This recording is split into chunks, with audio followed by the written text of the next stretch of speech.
خلق الإنسان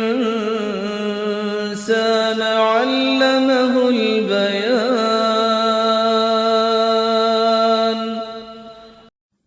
نحمده ونصلي على رسوله الكريم، اما بعد، فاعوذ بالله من الشيطان الرجيم. بسم الله الرحمن الرحيم. رب اشرح لي صدري ويسر لي امري واحلل عقدة من لساني يفقهوا قولي. لفظی ترجمہ: تل کا یہ، امتن ایک امت تھی، قد تحقیق، خلت گزر گئی، لہا اس کے لیے ہے، ما جو، کسبت اس نے کمائی کی، ولکم اور تمہارے لیے ہے، ما جو، کسب تم نے کمائی کی، ولا اور نہ، تسألون تم سوال کیے جاؤ گے، اما اس چیز کے بارے میں جو، کانو تھے وہ، یعملون وہ عمل کرتے، وقالو اور انہوں نے کہا، کونو ہو جاؤ، ہودن یہودی، او یا نصارا عیسائی، تہتدو تم ہدایت پا جاؤ گے، قل کہہ دیجئے، بل بلکہ، ملتا طریقہ، ابراہیم علیہ السلام کا، حنیفاً جو یکسو تھے، وما کانا اور نہ تھے، من المشرکین مشرکین میں سے، قولو سب کہو، آمنا ایمان لائے ہم، باللہ اللہ پر، وما اور جو، انزلا نازل کیا گیا، الینا طرف ہمارے، وما اور جو، انزلا نازل کیا گیا، الی طرف، ابراہیم علیہ السلام کے، و اسماعیل اور اسماعیل علیہ السلام کے، و اسحاق اور اسحاق علیہ السلام کے، و یعقوب اور یعقوب علیہ السلام کے، والاسباط اور اولاد یعقوب علیہ السلام کے، وما اور جو، اوتیا دیے گئے، موسیٰ علیہ السلام، و عیسیٰ اور عیسیٰ علیہ السلام، وما اور جو، اوتیا دیے گئے، النبیون انبیاء، من ربہم اپنے رب کی طرف سے، لا نہیں، نفرق ہم فرق کرتے، بین درمیان، احدن کسی ایک کے، منہم ان میں سے، وَنَحْنُ اور ہم، لہو اس کے لیے مسلمون فرما بردار ہیں، مسلم ہیں۔ الفاظ کا انالیسس۔ تل کا یہ امتن ایک جماعت ہے، ایک گروہ ہے۔ امت الف میم میم، ایک ہی عقیدے یا نظریے کے ہم خیال لوگ، خواہ وہ عقیدہ درست ہو یا غلط ہو، لیکن ہم خیال لوگوں کی جماعت کو امت کہتے ہیں۔ قد خلت تحقیق گزر چکی، خلط کا لفظ خے لام باؤ سے ہے، خالی ہونا، ایک چیز کا دوسری سے الگ ہونا۔ لہا اس کے لیے ہے ما جو کسبت اس نے کمائی کی، کاف سین بے کسب کمائی کرنا، ولکم اور تمہارے لیے ہے ما کسب تم جو تم نے کمائی کی، ولا تسألون اور نہ تم پوچھے جاؤ گے اما کانو اس چیز کے بارے میں جو تھے وہ یعملون وہ عمل کرتے۔ وقالو اور انہوں نے کہا کونو ہو جاؤ ہودن یہودی او نصارا یا عیسائی تہتدو تو ہدایت پا جاؤ گے۔ قل کہہ دیجئے بلکہ ملتا طریقہ ابراہیم علیہ السلام کا حنیفن یکسو، یعنی ابراہیم علیہ السلام جو یکسو تھے۔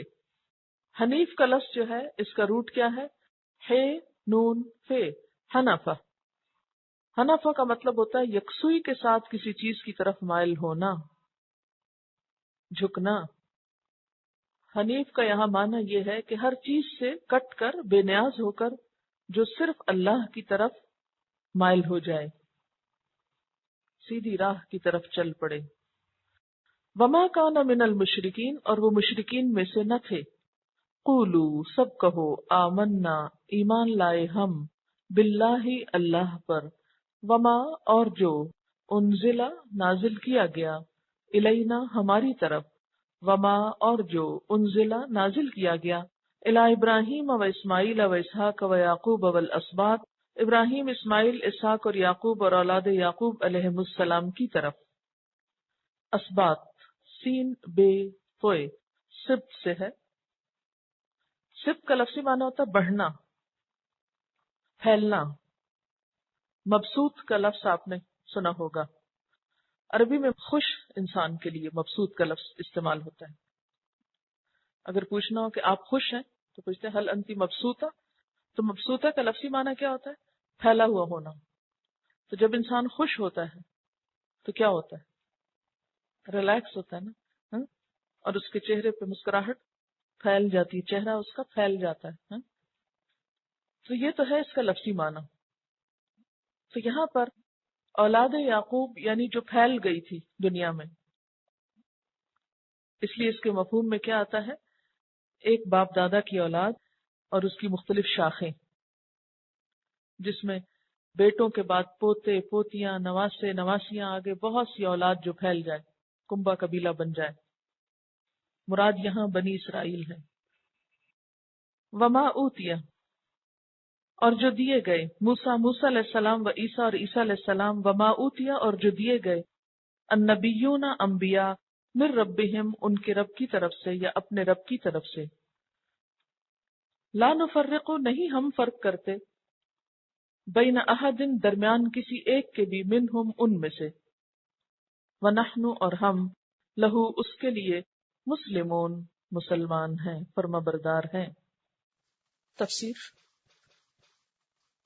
تل کا امتن یہ ایک امت تھی۔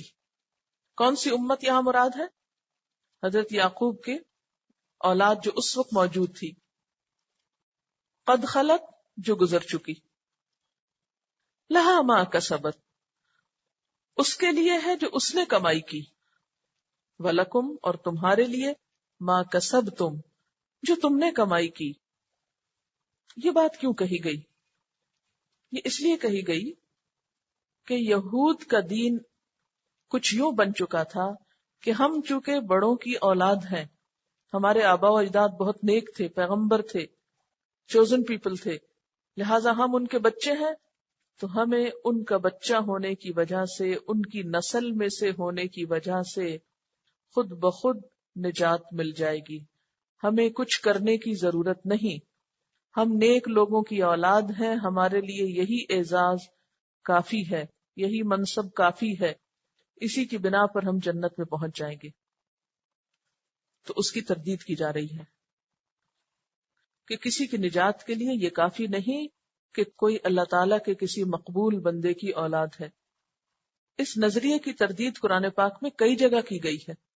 مثلا حضرت نوح علیہ السلام جو بہت ہی نیک انسان تھے، اللہ کے بہت پسندیدہ تھے، لیکن جب سیلاب آیا تو قرآن پاک میں واضح طور پر لکھا ہوا ہے کہ ان کا وہ بیٹا جو باپ کا نافرمان تھا وہ نہ بچ سکا، وہ اس پانی میں ڈوب گیا کیونکہ اس کا عمل مختلف تھا. تو دین جو ہے وہ دراصل کیا ہے؟ طریقہ زندگی، عمل کا نام، نہ کہ کسی گروہ میں سے ہونے کا نام. ماضی یا حال کے بزرگوں سے خود کو منسوب کر کے یہ سمجھنا کہ ہماری بھی نجات ہو جائے گی، یہ ایک غلط خیال ہے. دوسروں کے اعمال ہمارے کام نہیں آ سکتے. ہاں یہ اور بات ہے کہ ہم اچھے کام کریں تو اپنے بڑوں کے لیے صدقہ جاریہ بن سکتے ہیں، لیکن وہ ہمارے لیے صدقہ جاریہ نہیں ہو سکتے کیونکہ وہ تو گزر گئے. تلک امۃ قد خلت، وہ جماعت تو چلی گئی.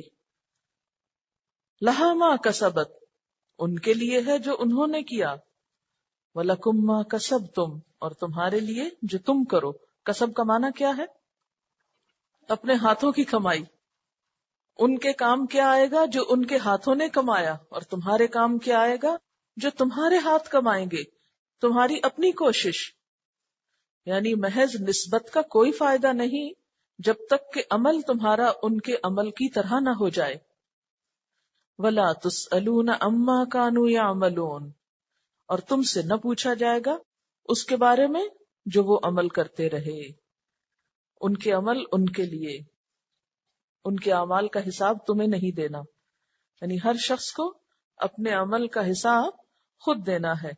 جیسے وہ قرآن پاک میں آتا ہے نا، لا تزر وازرۃ وزر اخرى، کوئی بوجھ اٹھانے والا کسی دوسرے کا بوجھ نہ اٹھائے گا.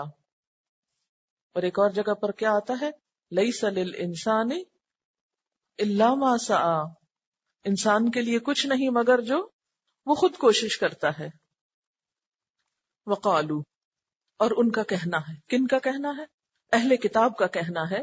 کونو، ہو جاؤ، بن جاؤ، ہودن، یہودی، او نصارا، یا عیسائی، تہتدو، تو تم ہدایت پا جاؤ گے.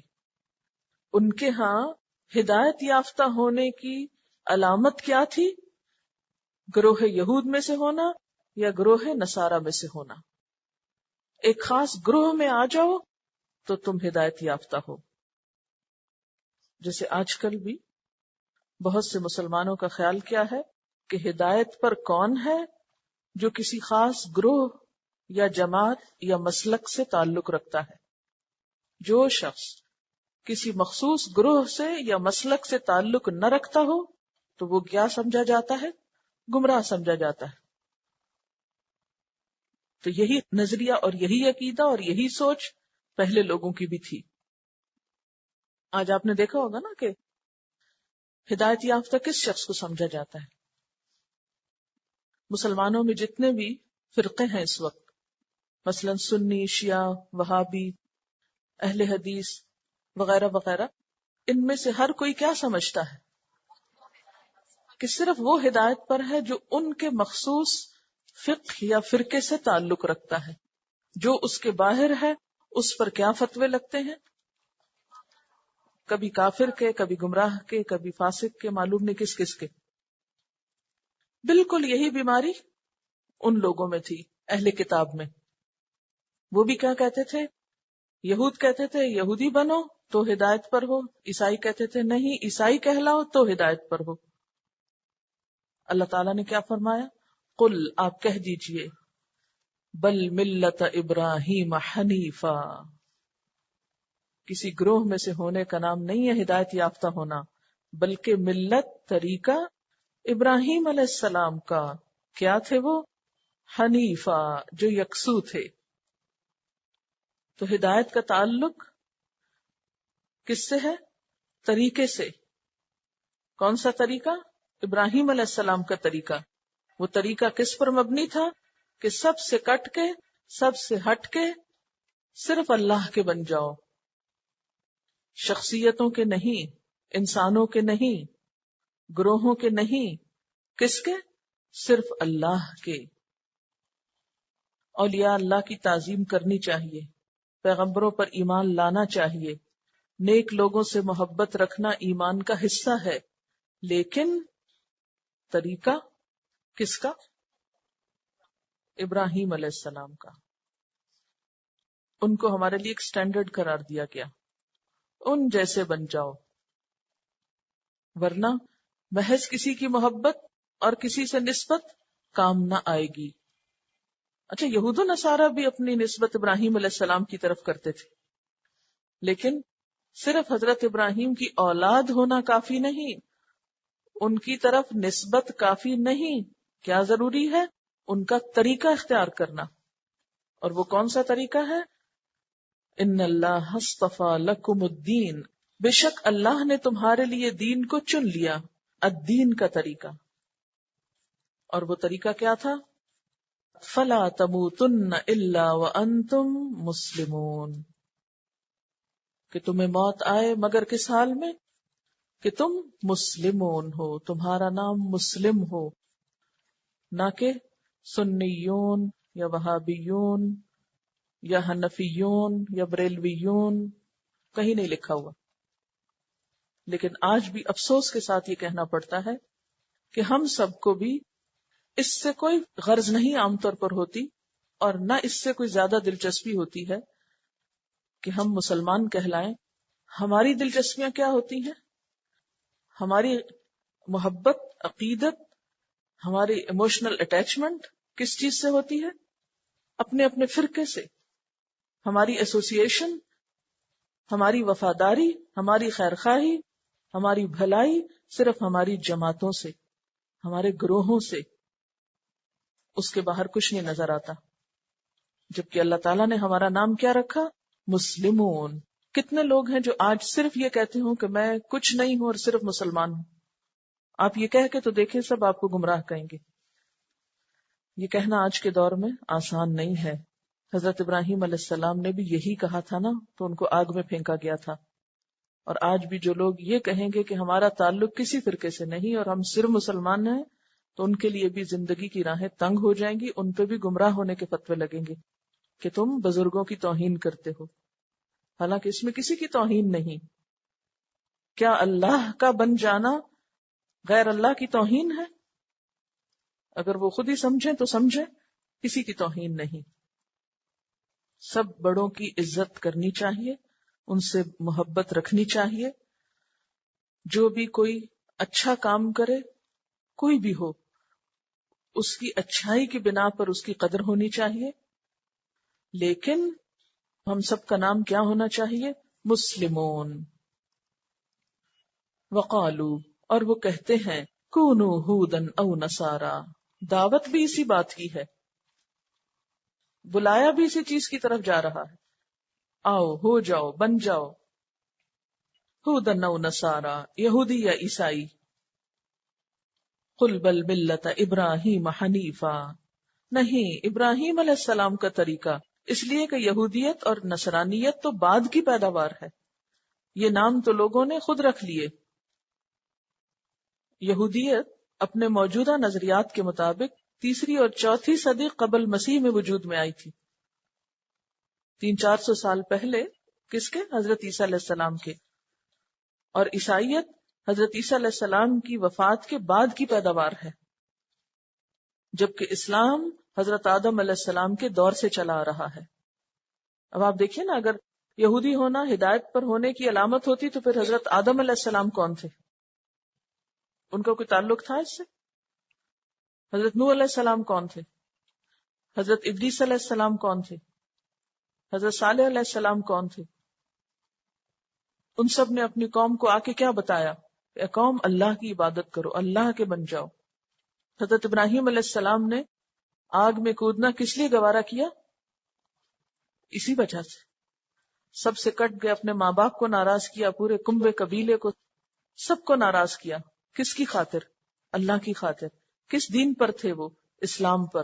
تو اسلام وہ دین ہے جو حضرت آدم علیہ السلام سے چلا آ رہا ہے، اور اسی دین کے مرضی کے اور فرقہ وارانہ نام لوگوں نے خود رکھ لیے تھے.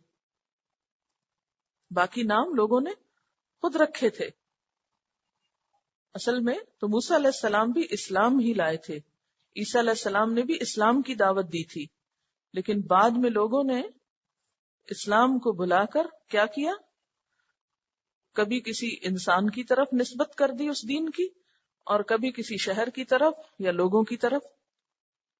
آپ کو پیچھے بتایا گیا تھا نا کہ یہودا کی طرف نسبت ہونے کی وجہ سے یہ یہودی کہلاتے ہیں، اور ناصرہ بستی کی طرف نسبت ہونے کی وجہ سے نصرانی کہلاتے ہیں. یا انصار اللہ جب انہوں نے خود کو کہا تھا تو ان لوگوں کی طرف اپنی نسبت کرتے ہیں. تو ہمیں اپنی نسبت کیا انسانوں کی طرف کرنی چاہیے یا نظریے کی طرف کرنی چاہیے؟ اللہ تعالیٰ نے ہمیں یہ نہیں کہا ابراہیمی بن جاؤ یا ابراہیمیت اختیار کرو. کیا کہا؟ ملت ابراہیم، ابراہیم علیہ السلام کا طریقہ. پھر اسی طرح آج ہم دیکھتے ہیں جب ہمارے یہ فرقہ وارانہ نام ہے تو اب مثلا حنفی کہلانے پہ لوگ بہت خوش ہوتے ہیں. تو حنفی کس کی طرف نسبت ہے؟ امام ابو حنیفہ کی طرف. اسی طرح حنبلی کس کی طرف نسبت ہے؟ امام احمد بن حنبل کی طرف، حالانکہ وہ تو بہت نیک بزرگ تھے. اسی طرح بریلوی کس کی طرف نسبت ہے؟ ایک شہر کی طرف بریلی. دیوبندی کس کی طرف نسبت ہے؟ ایک شہر کی طرف. دیوبند کا ایک بہت مشہور مدرسہ ہے، اس کی طرف لوگ اپنے آپ کو منسوب کرتے ہیں. اسی طرح اور بھی نام آپ دیکھیں تو ان سب ناموں میں یا کوئی شخصیت ہوگی یا کوئی جگہ ہوگی، اور اس کی طرف نسبت زیادہ عزیز ہے، پیاری ہے لوگوں کو بنسبت یہ کہلانے کے کہ ہم مسلمان ہیں. اور پھر چلو کوئی بات نہیں، نسبت رکھ لو کسی بھی شہر کی طرف پہچان کے لیے، اس حد تک تو کوئی برائی نہیں ہے. لیکن مشکل یہ ہے کہ اگر دیوبندی بریلوی کے خلاف مسجد میں اعلان کرے اور بریلوی دیوبندی کے خلاف بولے، اور پھر نہ صرف یہ کہ ایک دوسرے کے خلاف اپنے ممبر و محراب سے باتیں کریں، بلکہ آگے بڑھ کر ہاتھا پائی بھی کریں. کوئی ایک دوسرے کی مسجد میں آئے تو دھکیل کے باہر نکال دیں، اور پھر ایک دوسرے پہ گولیاں چلائی جائیں، ایک دوسرے کے پڑھانے سکھانے والوں کو مارا جائے. یہ کون سا اسلام ہے؟ کیا اللہ کے رسول صلی اللہ علیہ وسلم نے ہمیں یہی تربیت دی تھی، یہی تزکیہ کیا تھا؟ صحابہ کرام بھی ان باتوں پر ایسے ہی آپس میں کرتے تھے؟ کسی بھی بات کو سمجھنے میں اختلاف ہو سکتا ہے، اور یہ خود صحابہ کرام کے بیچ میں تھا. جیسے مثلا اگر میں آپ کو ایک بات کہتی ہوں تو کیا سب لوگوں کو برابر کی سمجھ آتی ہے؟ مختلف طریقے سے سمجھ آتی ہے. تو انٹرپریٹیشن کا فرق تو خود صحابہ کرام کے بیچ میں تھا، لیکن ان میں سے کبھی کسی نے کسی کو بھی گمراہ نہیں کہا، کبھی کسی کو کافر نہیں کہا، کبھی کسی پہ ہاتھ نہیں اٹھایا، کبھی کسی کی غیبت اس وجہ سے نہیں کی، کسی کو برا بھلا نہیں کہا. اس کی بنا پر کسی نے اپنے آپ کو حضرت عمر کی طرف نسبت کر کے عمری نہیں کہا یا ابو بکری نہیں کہا، بلکہ کیا ہوا کہ ان میں سے جو جس کے قریب تھا اس کی بات مان لی اور بات ختم. چلے اگر کسی بڑے کی طرف نسبت ایک محبت کی علامت ہے تو اس حد تک تو ٹھیک ہے، لیکن اس نسبت کی وجہ سے ان لوگوں کو برا بھلا کہنا جن کی وہ نسبت نہ ہو، یہ زیادتی کی بات ہے. ہمارے آپس کے انہی اختلافات اور اختلاف سے آگے بڑھ کر مخالفتوں کی وجہ سے مسلمان کمزور ہو گئے ہیں. مسلمانوں کو کبھی باہر سے کم مشکل ہوئی، اصل مشکل ان کے اپنے اندر تھی. اللہ کا وعدہ ہے کہ وہ ایمان والوں کی مدد کرے گا، لیکن اللہ تعالیٰ کا یہ وعدہ کب پورا نہیں ہوتا؟ جب ایمان والے خود اس کو ڈیزرو نہیں کرتے، جب وہ آپس میں لڑتے جھگڑتے ہیں، جب وہ ایک دوسرے کے خلاف خود نبردآزما ہوتے ہیں. تو اگر ہم واقعی چاہتے ہیں کہ سچے دل سے صحیح معنوں میں اسلام کی خدمت کریں تو ہم سب کو اپنی نسبت اسلام کی طرف کر لینی چاہیے. اس طریقے کو اختیار کرنا چاہیے جو ابراہیم علیہ السلام کا تھا، اور وہ طریقہ توحید تھا. سب بتوں کو توڑ کر صرف اللہ کے بن گئے تھے. وما کان من المشرکین، اور وہ مشرکین میں سے نہ تھے. قولو، تم سب کہو. یہ کس کے لیے حکم ہے؟ مسلمانوں کو کہا جا رہا ہے، ہم سب سے خطاب ہے. قولو، کہو. آمنا باللہ، ہم ایمان لائے اللہ پر. وما انزل الینا، اور جو نازل کیا گیا ہماری طرف. وما انزل الی ابراہیم، اور جو نازل کیا گیا ابراہیم علیہ السلام کی طرف. و اسماعیل، اور اسماعیل علیہ السلام کی طرف. و اسحاق، اور اسحاق علیہ السلام کی طرف. یہ بات پیچھے بھی گزر چکی ہے نا. متقی کی صفت کیا ہوتی؟ والذین یؤمنون بما انزل الیک وما انزل من قبلک. یہ من قبلک کی وضاحت ہے. من قبلک سے مراد کیا ہے؟ ما انزل الی ابراہیم و اسماعیل و اسحاق و یعقوب. وما اوتی موسیٰ و عیسیٰ، اور جو موسیٰ علیہ السلام اور عیسیٰ علیہ السلام دیے گئے. وما اوتی النبیون من ربہم، اور جو سارے انبیاء دیے گئے اپنے رب کی طرف سے. ہم سب کو مانتے ہیں.